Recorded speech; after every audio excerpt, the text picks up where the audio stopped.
사도행전 15장. 얼마 후에 유대인들 몇 사람이 유대에서 내려와 모세의 방식대로 할례를 받지 않으면 구원받을 수 없다면서 모든 사람이 할례를 받아야 한다고 주장했다.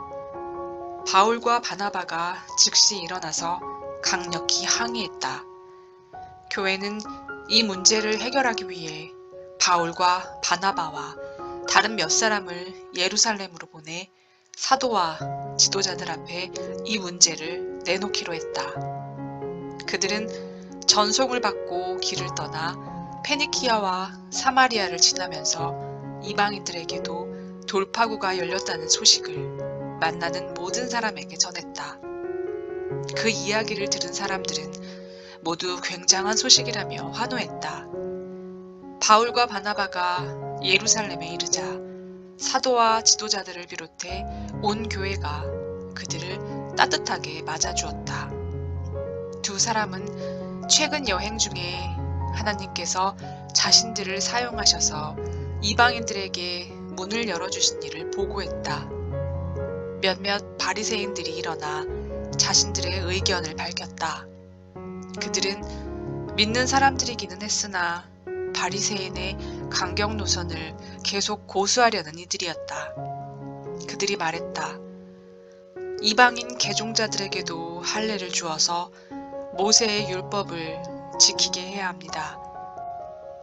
사도와 지도자들이 특별 의회를 소집해 이 문제를 깊이 논의했다. 여러 주장이 끊임없이 오가는 가운데 열띤 논쟁을 벌였다. 그때 베드로가 자리에서 일어나 이렇게 말했다. 친구 여러분, 여러분도 잘 알다시피 하나님께서는 이방인들도 이 복된 메시지를 듣고 받아들이기 원하신다는 것을 일찍부터 아주 분명히 밝히셨습니다. 그것도 전에 들은 말이 아니라 바로 내가 전하는 말을 직접 듣고 받아들이게 하셨습니다.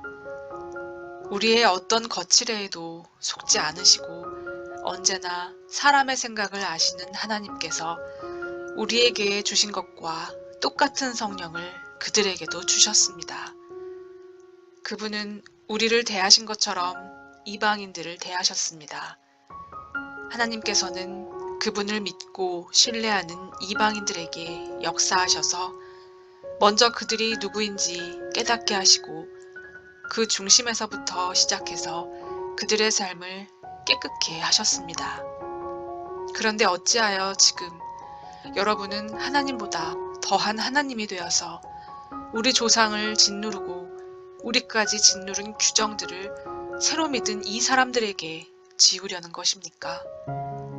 주 예수께서 놀랍고도 너그러운 은혜로 우리를 찾아오셔서 구원해 주신 것처럼 우리 민족이 아닌 이방인들도 그렇게 구원해 주셨다는 것을 우리가 믿지 않습니까? 그렇다면 지금 우리가 무엇을 두고 싸우는 것입니까? 깊은 침묵이 흘렀다. 아무도 입을 열지 않았다. 그 침묵 가운데 바나바와 바울은 자신들의 사역을 통해 하나님께서 다른 민족들 가운데 행하신 기적과 이적을 사실대로 보고했다. 침묵은 더욱 깊어져 사람들의 숨소리까지 들릴 정도였다. 야고보가 침묵을 깼다. 친구 여러분, 들으십시오. 시므온이 우리에게 전해준 대로 하나님께서는 이방 민족들도 품으실 것을 처음부터 분명히 말씀하셨습니다. 이것은 예언자들의 말과 정확히 일치합니다. 이후에 내가 돌아와 다윗의 무너진 집을 다시 세울 것이다. 내가 모든 조각을 다시 맞추어 새 것처럼 보이게 할 것이다. 이방인들도 구하는 자는 찾게 되고 갈 곳을 얻게 되며 모든 이방 민족도 내가 하는 일을 알게 될 것이다.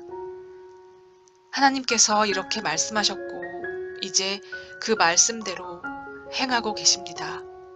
이것은 느닷없이 일어난 일이 아닙니다. 그분은 처음부터 이렇게 하실 것을 알고 계셨습니다. 그러니 내 판단은 이렇습니다. 우리는 주님께로 돌아오는 이방인들에게 불필요한 짐을 지우지 말아야겠습니다. 우리가 그들에게 편지를 써서 이렇게 말하는 것이 좋겠습니다.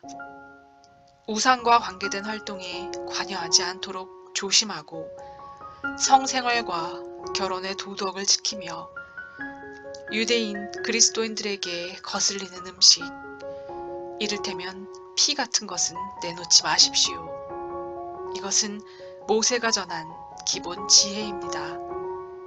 이것은 우리가 안식일을 지켜 모일 때 지금까지 어느 도시에서나 수백 년 동안 전하고 지켜온 것입니다. 사도와 지도자와 모든 사람들이 거기에 동의했다. 그들은 교회에서 상당히 비중 있는 바사바라는 유다와 실라를 택하고 바울과 바나바와 함께 그들 편으로 다음의 편지를 안디옥으로 보냈다. 여러분의 형제인 사도와 지도자들이 안디옥과 시리아와 길리기아에 있는 우리 형제들에게 편지합니다. 평안하십니까? 우리 교회의 몇몇 사람들이 여러분에게 가서 여러분을 혼란스럽고 당황스럽게 하는 말을 했다는 소식을 들었습니다. 알아두십시오. 우리는 그들에게 아무런 권한도 준 적이 없습니다. 그들은 우리가 보낸 사람들이 아닙니다. 우리는 우리를 대표할 사람들을 뽑아서 우리의 귀한 형제인 바나바와 바울과 함께 여러분에게 보내기로 만장일치로 결의했습니다. 우리는 여러분이 신임할 만한 사람, 곧 유다와 실라를 뽑았습니다. 그들은 우리 주 예수 그리스도를 위해 몇 번이나 죽음까지도 마다하지 않은 사람들입니다. 우리는 그들이 여러분을 대면해서 우리가 쓴 내용이 사실임을 확증해 주도록 그들을 보냅니다. 성령과 우리는 꼭 필요한 최소한의 책임 외에는 여러분에게 어떤 무거운 짐도 지워서는 안 된다고 생각합니다. 여러분은 우상과 관계된 활동에 관여하지 않도록 조심하고 유대인, 그리스도인들에게 거슬리는 음식, 이를테면 피 같은 것은 내놓지 말며 성생활과 결혼의 도덕을 지키십시오. 이런 지침만 따른다면 우리 사이에는 뜻이 맞고 돈독한 관계가 충분히 유지될 것입니다. 하나님께서 여러분과 함께 하시기를 바랍니다. 그들은 안디옥으로 떠났다. 그들은 그곳에 도착해서 교회 회중을 모아놓고 편지를 읽어주었다. 사람들은 크게 안도하고 기뻐했다. 훌륭한 설교자인 유다와 실라는 많은 격려와 소망의 말로 새로운 동료들에게 힘을 실어주었다. 어느새 돌아갈 때가 되었다. 새로운 동료들 모두가 웃음과 포옹으로 그들을 전송했고 유다와 실라는 자신들을 보낸 이들에게 보고하러 가기 위해 길을 떠났다. 바울과 바나바는 안디옥에 머물면서 하나님 말씀을 가르치고 전했다. 그러나 그들은 혼자가 아니었다. 당시 안디옥에는 가르치고 전하는 사람들이 많이 있었다. 며칠 후에 바울이 바나바에게 말했다. 전에 우리가 하나님 말씀을 전하던 각 도시로 돌아가서 거기 있는 동료들을 방문하고 어떻게 지내는지 알아봅시다. 바나바는 일명 마가라 하는 요한도 데려가고 싶어 했다. 그러나 바울은 그와 함께하고 싶지 않았다. 상황이 힘들어지자 밤빌리아에서 그들을 두고 떠났던 이 중도 포기자를 데려갈 마음이 없었던 것이다. 언성이 높아지더니 결국 그들은 갈라섰다. 바나바는 마가를 데리고 배편으로 키프로스로 갔다. 바울은 신라를 택해 주님의 은혜를 구하는 동료들의 인사를 받으며 시리아와 길리기아로 갔다. 그곳에서 회중에게 힘과 기운을 북돋아 주었다.